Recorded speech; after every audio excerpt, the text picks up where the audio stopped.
This is Fantology. You may have heard of us. All right, what's up, Junior Council Mages? This is Steven, your host with Fantology Podcast, along with my lifelong friend Ben, and we are talking about the next two Alex Verus books. It's been a minute, but we're back with another review for books 8 and 9, Bound and Marked. The titles don't really tell you about any of the books, and that's honestly one of my criticisms of the series, because I can't tell any book, differentiate at all from the title. But Bound and Marked, books 8 and 9. Yeah, I would say that's a similar complaint for me. I mean, I don't know. There's, I guess, some things that you can tell, but like that's same with most books. I mean, think about Stormfront, the first Dresden book. It's like, yeah. I mean, I guess there's a storm at the end. Dresden does the same, but at least there's like 2 words in all the titles instead of just one word. Yeah, that's true. That's true. And plus, like, what do the cover photos of these books? They were just like landmarks in London that don't really line up to anything. Yeah, they're different shaded shots of the Tower Bridge and London landmarks. Yeah. So I don't know, but I mean, I guess it's about what's inside the book, I guess. Yeah. Forget the cover. Who cares about that? It's about what's inside. So Bound and Marked, what did you think, Ben? How are these for you?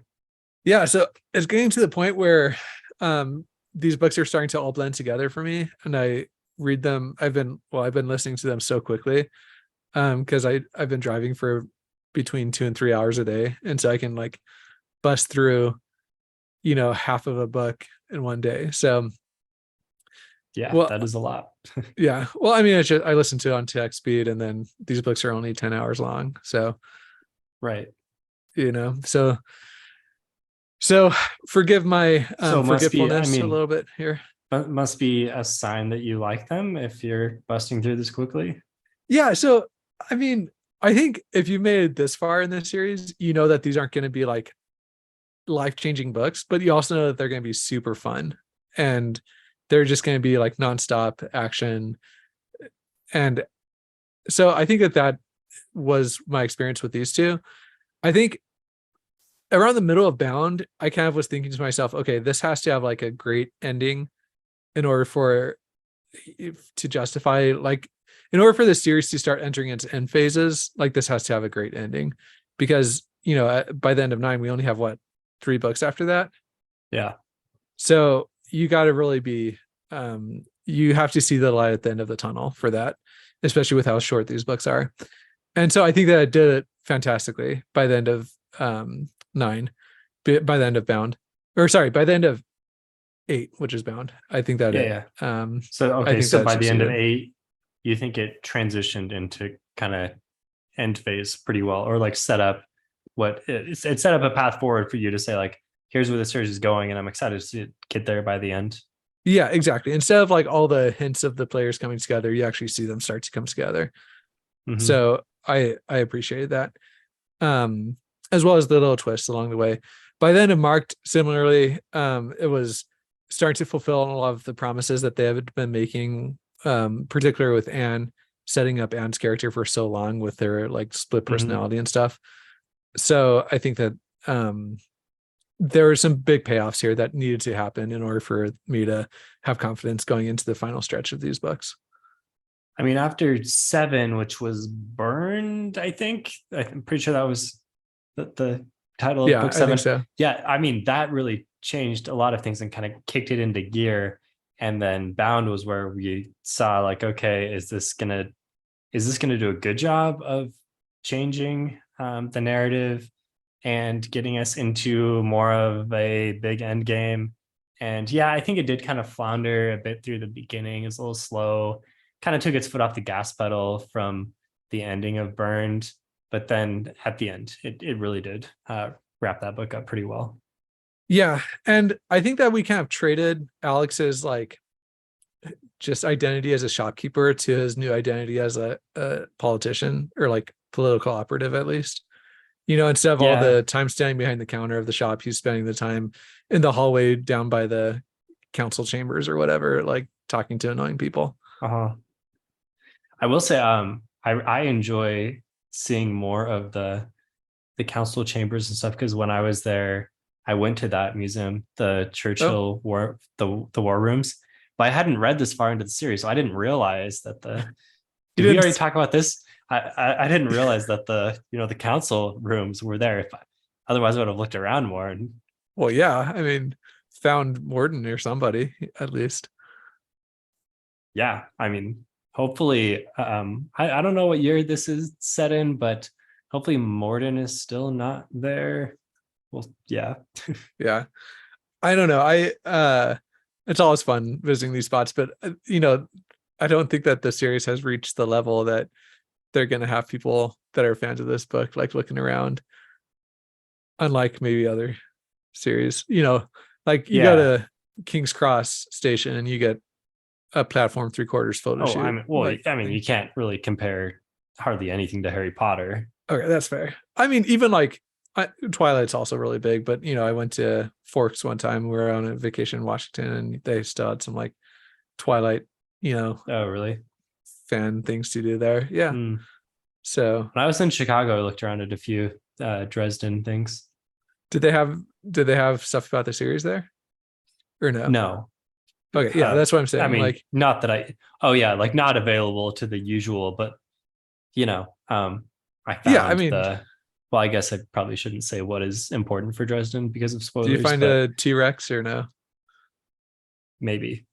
Okay, Yes. I don't think that's really spoilers. Yeah, okay. It's on the cover of the books. Yeah. Of one book.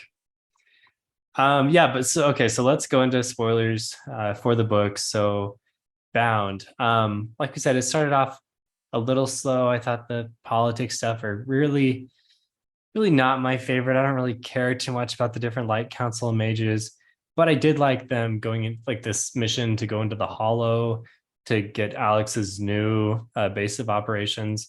That was nice. And I mean, he kind of needed a new home, and it's good that he has one. It makes sense.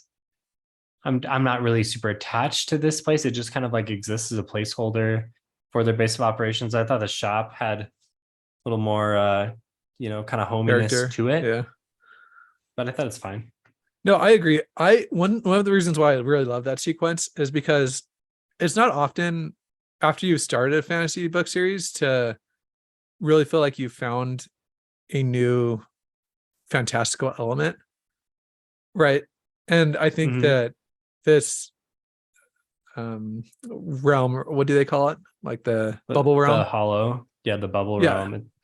It's like a double bubble realm or something, but yeah, the hollow. Yeah, but specifically this one, it with their like fighting the plants and everything, it really captured a new fantastical element that introduced something cool to the series. And I know that we had explored bubble realms in the past, but a lot of times they were just kind of bleak places where not a lot was happening. This time you had flying plants. It felt like I was in a episode or a level of a video game or something. So I appreciated that part of the book. And it was nice to see all of our, Alex's found family all working together. And despite like the events of previous books, they still are able to function together, and like that hasn't torn them apart. That was necessary. Yeah, exactly. And especially how each of their personalities really serve to complement each other during the fights, especially. You have trigger happy. Oh, what's the fire mage? Varium. Varium. Yeah, trigger happy Varium. You have Anne who's Varium like, no, we can't away. kill anybody. Yeah. And how they're just all standing kind of in a circle with covering each other's backs. It was really cool. Mm-hmm. And I think that there are a lot of pretty cinematic moments throughout this, especially the fights. I think I'll have just kind of a cool feel to them. Yeah. And he's able to, by the end of like Mistborn, you are used to the fighting style, right? There's not a lot that changes with the whole. Oh, by the end of Mistborn, I'm so tired to hear about pulling on this, pushing on that, taking another vial. Like it gets a little much. Yeah. But with this one, he's able to change the stuff around enough so that you don't get too tired of the fighting style.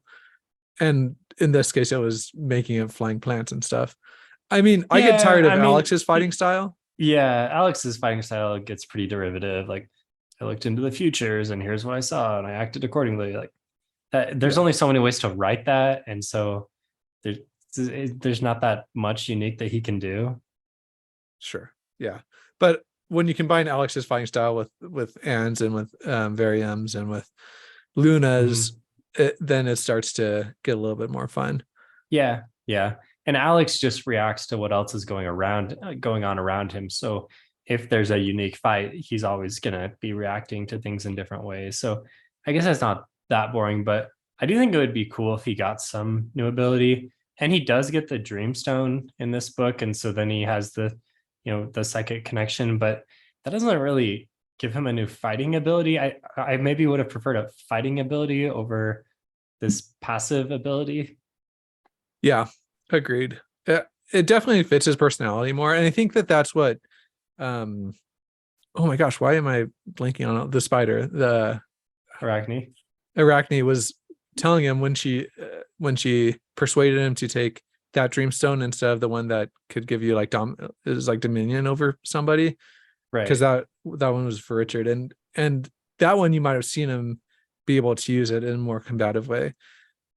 But Arachne understood that his real potential lies in the communicating and with the talking and with the planning. True. So I think that that's potentially why that happened that way. And that was some good setup, foreboding the domination Dreamstone that Richard gets, like, oh, what's he gonna do with that? Yeah, exactly. Yeah. I do think that the sequence when they got the Dreamstones could have been a little bit more clear on what was happening. It just seems like they both kind of went down forked roads and then came back together, and stuff had changed, and Alex had kind of a vision of Anne hurting him and stuff. And right, it was just I remember that a little bit. I didn't know what it was supposed to represent. I didn't really know what Anne experienced, and then we're back to acting like nothing ever happened with it. So that was a little weird for me. So you're saying you're not sure what the significance is, other than just kind of like a general sense of foreboding of the future with Anne, which I mean, I think we start to see, but maybe it would have been cooler if it was something specific. Yeah. And also to know what Anne saw, because she saw something too. She reacted to him in a strange way, if I'm remembering right. Right after their first interaction. Like, I think she said, oh, did you see anything? And he kind of said no. And she paused for a second or something. So what about the tree lady that is being foreshadowed right now that they had to kill, but now she's planted and starting to grow? Yeah, is that the Kyrios, I think is the name? Like the one that had dominion over that realm? Right, exactly. Yeah, the dryad thing. Yeah, I thought that was fine, but I don't know. At the same time, for me, a lot of these mages and antagonistic things kind of blend together. Like, there are a few with unique personalities, like, obviously Richard and Morden and Vahala are kind of the big three on the dark side. And then there's a few memorable light mages, Talisad, Levistus, and the council mages, Salsakwe, a few others. But I don't know. I don't think that it's either that we don't see a lot of these different opponents, we don't see them on screen for super long before we switch off to the next one, or they're just not unique enough. But I just kind of struggle with the side characters in general throughout the series. That a lot of the names just kind of go in and out of my head, and I don't think about them again. Yeah, I mean, obviously with my forgetfulness on names, I feel the same way. So, which when you're fitting so much plot into 300 or 400 page books, it is kind of tough to have memorable side characters. Yeah, I think we've definitely talked about the struggle with side characters before. I never know, like, how do you make a side character good? It's really hard to establish a character quickly and make them memorable and then go on to the next one, because you have to have side characters. You can't just have 5 main characters walk around and interact with no one. Right. I think the way that authors that are very good with character work, like Stephen King, what I've noticed, and I've only read a handful of his books, but he gives each side character such a strong like tick or something that really drives their personality. Even if it's just like somebody giving them somebody a cab ride, he'll like make them swear profusely and then say, "Forgive my French," or something like that. Like there's just such strong, like he'll come up with one thing that really You dominates just that remember at personality. least the one thing about them. Right. And I think that that's what you're kind of saying. There's no with these characters, there's nothing that really differentiates all these light mages on the light council, or they're just kind of hooded people that sit around making Yeah, they decisions for the do. world. Yeah. They do kind of seem hooded. Like I Yeah. can't really imagine their faces because they're all kind of the same. You could interchange them. Right. Honestly, the main way that they're characterized is just by the level at which they like or dislike Alex. That's Mm-hmm. kind of Right. what was smart. And then a good character like Caldera, who was really cool for a few books and kind of had some potential. She's totally sidelined these next two in Bound and Marked, and I think that was maybe a miss by Benedict Jacket, because she was a great character and someone we resonated with, and then to just kind of take her off the board when she was an established side character, I feel like that's a mistake. Yeah. I feel like that as well. I felt that same way with the time mage. What's his name? Yeah, Sonder as well. Sonder comes in Sonder. and out every few books, but he's great. Yeah. He's an Yeah. established character. We kind of know what makes him tick, and then he's gone, and we don't even Yeah. like hear about him at all. And again, those two characters, they had such strong personality traits, right? Where Sonder is like, at least when we met him, the fresh person to the council that, or not the council, but that's trying to he's an up make and his coming way. mage. Yeah. Yeah. And Valdera is very much trying to Caldera. Yeah. There are a lot of V. There's a lot of V characters. Caldera is very much trying to be very rule oriented and is being passive for promotions and is frustrated by that, but is very loyal to what she believes to be right. And so again, these strong side characters have these very strong personalities that I think a lot of other people in this series are kind of missing. Yeah, and in these two books, it's all about the high-ranking light mages. I think they kind of dominate most of the side characters' space, and I don't really care for them. Yeah, and maybe that was inevitable when Alex jumped up the level of being the aide to Morden. Yeah, I mean, because yeah, at that obviously he was level, going to interact with that group more. Right. At that level, you're like, I don't know, you're in the president's cabinet instead of just being like a FBI worker or something like that. Yeah. You know. So yeah, but I still feel like you could have incorporated Caldera and Sonder more pretty easily, and also just added a little bit more humanity to some of these leading light mages. Yeah, I agree. Especially when honestly, so much of the plot revolves around their decisions, right? Their decision just to author a death sentence for Alex that ends up haunting him across the globe or whatever, right? You have these decisions that really are driving the plot that you just kind of you can't hate anybody for them, right? Because you don't know anybody to hate. So yeah, I mean, we know Levistus is responsible for that, and we know we don't like Levistus, but he can do it alone. Yeah, and I can't really like tell you anything else about him other than he hates Alex and Alex hates him. Yeah, and again, it's weird because we've spent some time with Levistus since like the second book, right? That was who had the air elemental that. Yeah, or was that even the first book? Because that was the whole first book. Yeah, that was the Fate Weaver thing. Yeah. So we're 9 books in, and this character's made an appearance over, I don't know, every other book or whatever. You're seeing him, and again, we're just kind of So, well, anyway, that I think honestly that's my main criticism of the whole series is which characters are included and the ones that are included, how strong are they? But I do think our main group of characters is very solid, and I like that they kind of have come together more as a family at this point, and they've weathered these different experiences, and they're really all there for each other. And I think there's a few instances throughout books 8 and 9 where they all kind of realize this, and Alex realizes this, and there's some good moments throughout, and the main core is why I continue reading.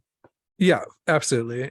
And it's nice as a reader not to have to worry about, oh, is Varian gonna leave the group because he's upset, or is Anne gonna leave the group, or Luna going to decide that she's gonna wander off with the next boy that comes around with a gin or something. It's nice to We're have kind of that. past that point. Right, exactly. And I think if I think back to our previous reviews, we were really annoyed when Luna would go a couple books without being mentioned, and it was like, Mhm. what's going on? Like, this is, and I think at this point we've kind of accepted that that other side characters just aren't ever going to be as important, but we have enough characters that we do care about, that it makes Yeah. makes every book feel full. Yeah. And it seems like for better or for worse, I think there's some pros and cons to this, but basically our four main characters are all kind of working with Alex towards whatever Alex is working on, and they don't really have many side things of their own. In previous books, it was kind of about like you mentioned, the different ways that they might be splintering off, or different things that they're having to deal with, but now it's all kind of one mission all together, which I think is good, but also I don't know. I also like the individuality of some of the previous books, but maybe we've already experienced that, and now they're all working together. That's fine. Yeah, I might disagree with you a little bit. I think that like Varium is still a keeper, right? He has that going on that he always kind of has in the background. Okay, true. And Luna has her training with whoever the dark mage is that she signed up with. And yeah, I don't Anne remember has that one's name either, but yeah. Yeah. Anne has her infirmary that she does, right? So Well, she's I not think, doing that anymore because now oh yeah, she's signed up on the council as well. that's true. But I mean, yeah, she's Alex's aide. I think that part of the reason why we might um think that it's just all revolves around Alex is because it's being told from Alex's perspective. Yeah, that's true. And so he's not going to talk about like the ins and outs of Varium's day. So Yeah, but again, those things make these characters feel like real people. I don't know what you do in and out of every one of your day. I know like snapshots of it, right? But it's like if I was writing the story of my life, I'm not going to be like, and then Stephen clocked in at 8:30, and so oh gosh, hopefully Stephen's not clocking in at 8:30. Are you more of a 9:30 guy? It varies. Yeah. Yeah. No further comment on that. I love it. Yeah. Okay. Well, let's go over to the other part of I think there are two big moments in this book that I really enjoyed. And one was the whole Archon Richard thing that was happening behind the scenes, and then ultimately that reveal. I thought that worked really well. And you always knew something weird was going on with this Archon character, but I didn't suspect it was Richard. I thought it was just, Richard's latest evil henchman. But that reveal was really cool. It really worked for me. Yeah, I was convinced. I would have like died by this theory. I was convinced that it was somebody from the alternate realm that Richard had found. Oh, that he because we know that Richard yeah. went to another realm, right? That was revealed way back in, I don't know, but that was like his original kind of purpose back when Alex and Rachel and the other fire mage that died, don't remember her name. Anyway, right. Yeah. So I was thinking, oh, he has to wear his helmet so that he can survive on our planet, whatever. And he was going to be like Richard chosen from the alternate dimension. I still think that would have been a really cool twist, but the fact that was just Richard is cool as well. And it's also interesting that we have this theorizing from Alex as to what Richard's magic type is, and then you get to see Richard in action where he's doing some type of magic. Yeah, but we still don't know what that magic type is. I think that's a cool thing. There's enough hints. I feel like if we read it really carefully, like maybe we could come up with it, but I feel like this is being set up well, and I really hope it pays off in the future. Yeah, I mean, to me it felt like we have Alex's prediction, right? Or his theorizing. So I don't know. Do you kind of go by I that? mean, Alex has kind of talked about maybe he's a diviner. That seems to be the strongest theory, but I don't, yeah, is he just using a bunch of different imbued items that give him all kinds of abilities? So just he's masking his real abilities really well. Right. And we know that he is, yeah, we know that he's very interested in these magical items because he wanted the Mhm. Dreamstone for something. So, yeah. I So mean, that's a good mystery. It's a good side. diviner really makes sense. It's obviously not going to be some basic elemental mage because that's Right. not interesting. Like he's obviously not fire or water or earth like that. That's boring. It's going to Right. be something actually cool. So, I mean, what options does that leave us? Life mage, death, Death Mage, diviner, Diviner. could be like a chance mage, right? That's a thing. Yeah. There's probably a handful of other ones, but we know it's going to be like an interesting, unique thing, not just a Yeah. basic attack type. Yeah. Exactly.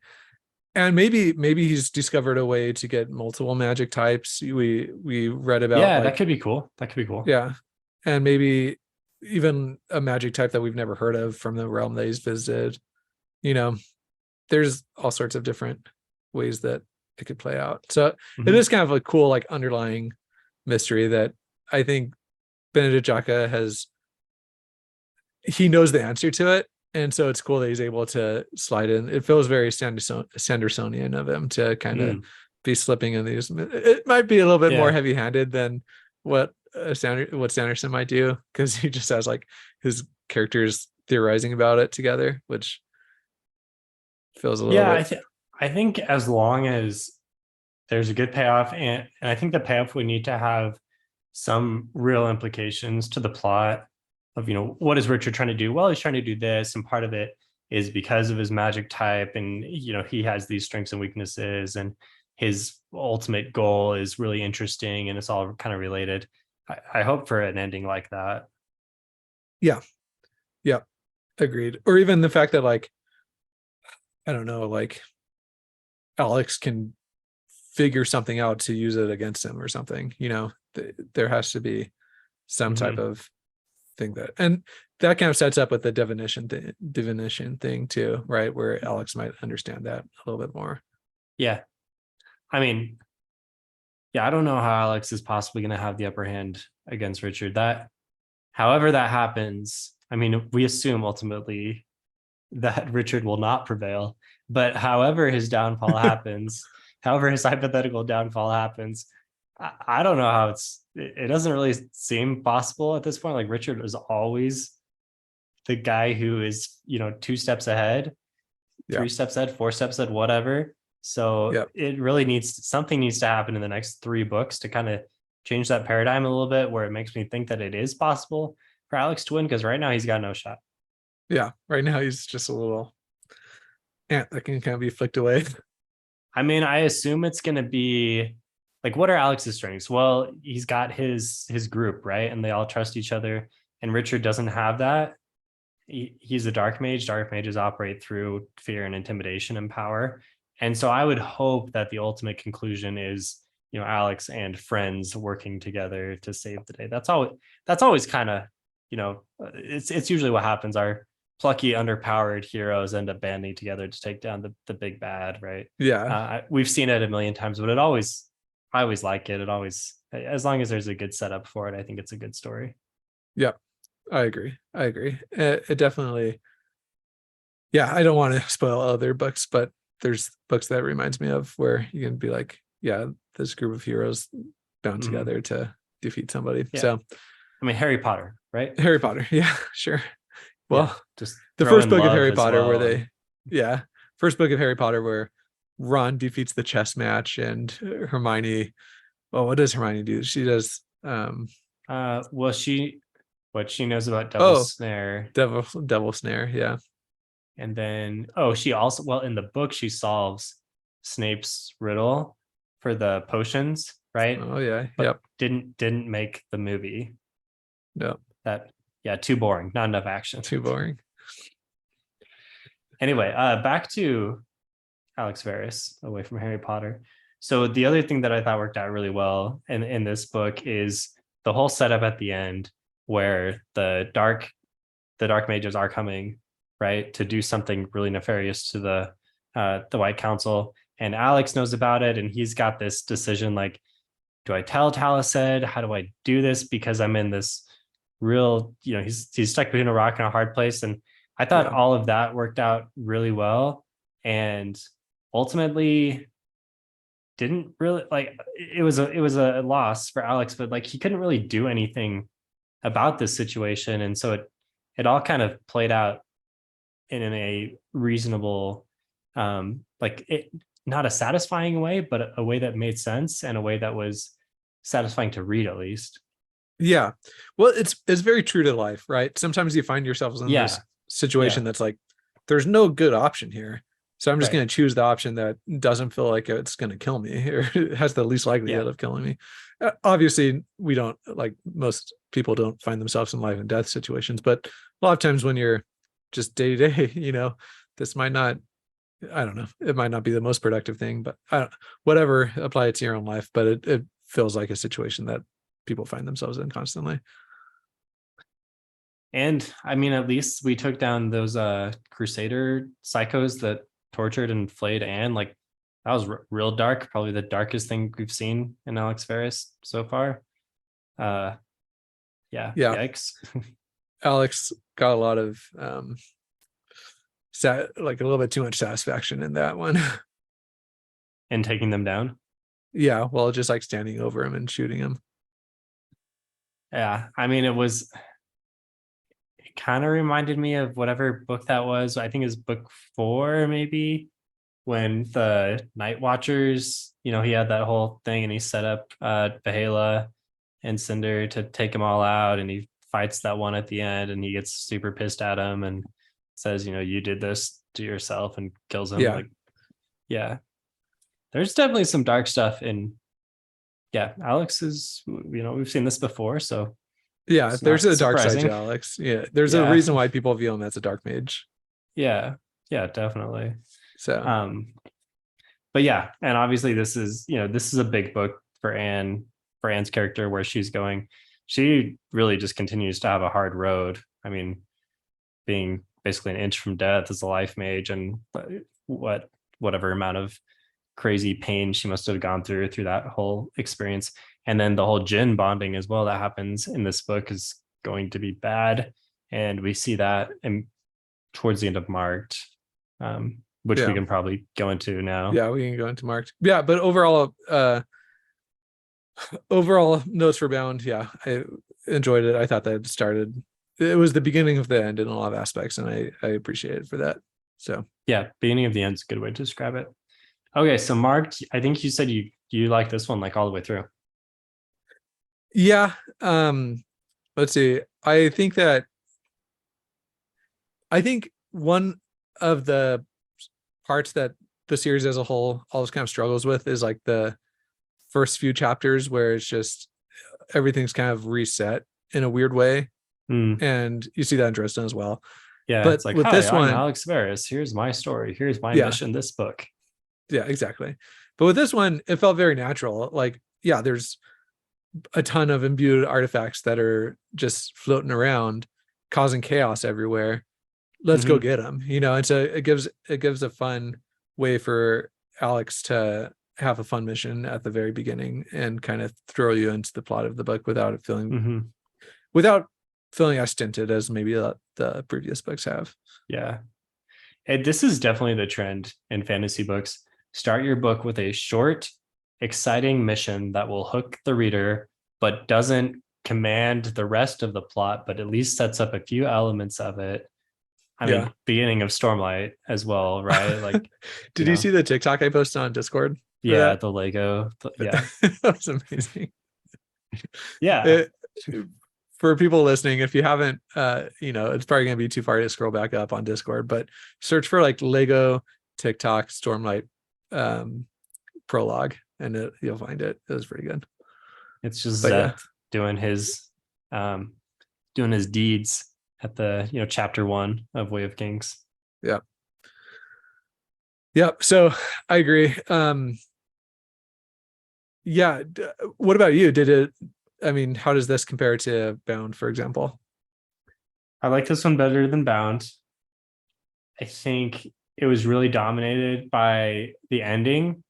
The ending sequence was pretty similar to the last one. The ending sequence was what I'm going to remember the most from it. And I thought that was the strongest part of the book. Middle part was maybe, I don't know, maybe not as memorable, not as exciting. Kind of got into, council politics, and this mage is wanting to do this one's wanting to do that. Not my favorite. We already kind of talked about that a bit, but the end really worked for me, and the whole twist of, okay, we know Anne has a dark side, and that was set up well.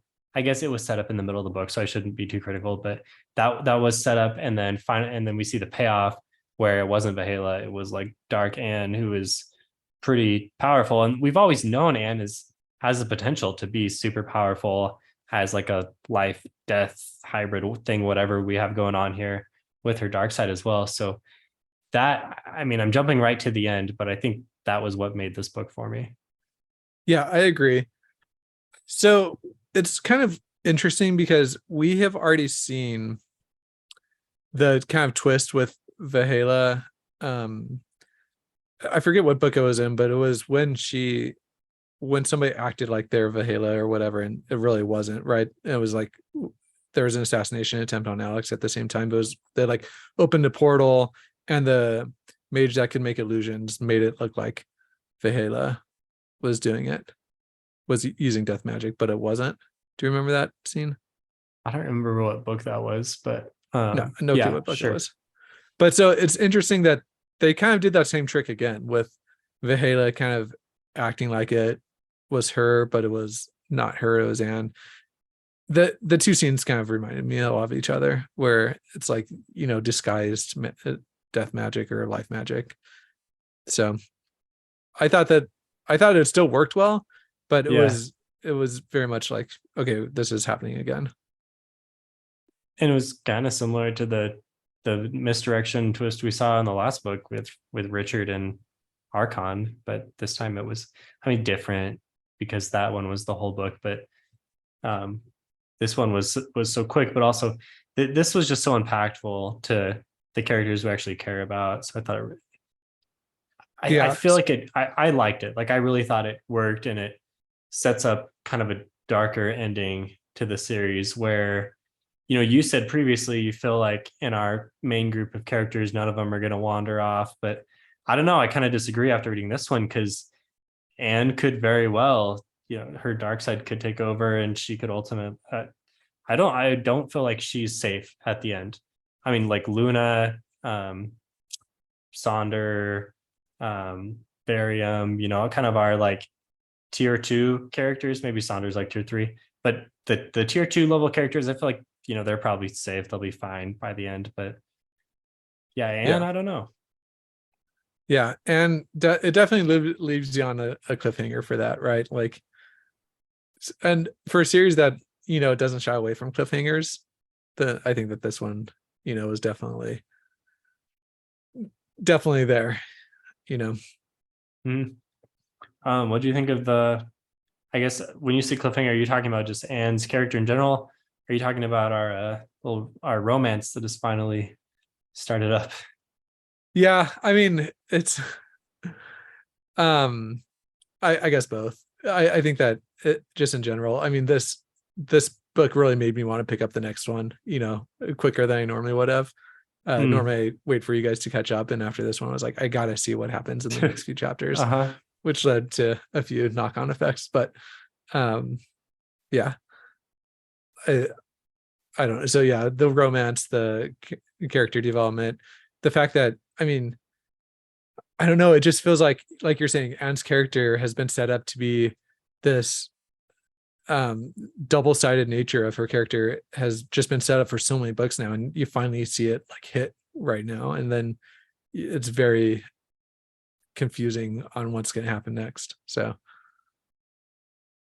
I think Anne's double, she two sides of the same coin of life and death, and like, she's such a caring, peaceful person on one end, but she also has the potential for so much destruction. Like, this is a great character, And now that this has happened, I'm really interested to see what the ramifications are and where we go from here, because there's kind of this tenuous balance here, but between the Jin and Richard and Anne and Alex, like, yeah, things could very well go south at any given time. And so I think this sets up really cool implications in the future. Yeah. Yeah. What about like our other side characters? Same type of feelings that we were talking about before. Like what's going on? Like why aren't we seeing any of the other side characters that we've come to know? You mean like our Caldera and Sonder types? Like, yeah, exactly. Oh yeah, I mean, I'd say same as our previous discussion. Like I wish those ones were in this book more. And I mean, I guess we still have our side dark mages, like Onyx and Cinder are still around, and yeah, those are some characters that have some character to them. Rachel / Delio still kind of hovering at the edges of the story. And I cannot remember her friend's name that she killed. And I can't remember if she's a fire mage or a water mage. I feel dumb for that comment before. Anyway, whatever that character's name was, yeah, and the promise that Alex made to her that he was going to try to save her, and then Alex's conversation with the dragon that hinted at the importance of redeeming Delio somehow. So that's been mentioned enough. It's kind of in the same vein as the what magic type is Richard. Like the Delio payoff, I think has to be big. Yeah, that's got to be big too. So there's my side character summary. I feel like it was good on the dark mage side at least. Yeah, but not okay. So what about like Morden's escape? Right, it had very like a Joker feel to me when he's just like sitting in jail, and you're just like waiting for him to walk out. Yeah, his jail is super nice, and he's commanding over everything, and Joker. I couldn't put my finger on it, but that's exactly what it is. Yeah, and maybe not quite as like chaotic evil as Joker might be, but like very much like I'm just gonna wait until Richard senses Richard's got something. I mean, that gives you the sense of what we talked before about how Richard is always way ahead of everyone else. That gives you the sense of how much further ahead he is, because he had this all planned out to the point where he could assure Morden, like, this is all going to go according to plan. We're going to bust you out of here. Obviously, this was brewing for a long time. Yeah, how realistic is that though? Because this. Well, I think it depends on when we figure out what Richard's abilities actually are. Okay, yeah. So, like, say he's a divinator. Like, how far in the future? if he's just like a Super Saiyan diviner, then okay, I guess that works. But I think maybe it's not super realistic. But also, how realistic is it for the Joker to be able to do what he does, right? No, but my point is with the Joker, it was within 24 hours. With this, he was in there for months, and the Light Council could have put him to death at any point. And maybe Richard just had the firepower to come in and save him anytime he wanted, but you don't get that sense. You get the sense that Richard's main weapon here was going to be Anne. I don't know. I feel like if things had gone south for this plan somehow, I feel like Richard probably had a plan B and C and D and E. Yeah. And who knows? Maybe what actually happened was plan B and plan A was something. That's I true. don't know. Okay. You've convinced me. We just assume that Richard is like. I do think this was plan A. I mean, the whole thing with Anne and the Jinn, like, this is clearly something he's been trying to do for a while. But maybe it's taken a while and he would have preferred to act a little sooner. Yeah. What about, do you think it was too easy for Alex to save Anne here? Just like walking in and kind of throwing some rocks at the Jinn and then telling Anne that he loves her? Yeah, maybe. I don't know. Like, it seemed kind of like a fairy tale a little bit. Yeah, it was a nice moment. But at the same time, there's definitely some cheese factor to it. It didn't seem super realistic. But the power of love, right? Harry Potter, talked about it before. Yeah. Kind of similar feels. I thought their conversation later was better, where Anne was like, I do love you, but at the same time, I'm so dangerous and powerful. And Alex is like, this is the same reason that I never wanted to do anything with you, because I'm so dangerous and powerful. But at the same time, like, if not now, then when? So Right. let's go for it. Like, I thought that was pretty good. Okay. But yeah, maybe the heat of the battle, I love you thing was a little cheesy. Yeah. I agree with those sentiments. To me, it was what I wanted to happen, but at the same time, I was like, oh, I guess it happened. I was hoping for like a different way. And what about how You're Anne having just a like hard time, like, you're having a hard time quantifying the love power versus the Jin power, right, and being able exactly. to like really understand, like, okay, how do we defeat the Jin here? Because love is only a +3 and the Jin has, Like plus plus 100. 100. Yeah. Yeah. Yeah. And then the fact that like Anne just immediately chooses the wrong thing and sends not Anne back down to be in prison the whole time. Versus like what she's been encouraged to do and like form this partnership with her. Right. Yeah. Because Yeah. clearly it's not sustainable. So Yeah, also, but I also don't understand how the partnership that she's been encouraged to form is sustainable, because we've seen that not Anne is just like totally unhinged and is destructive and violent. And how does she really? I don't know, but maybe she has to rectify that with herself and come to some.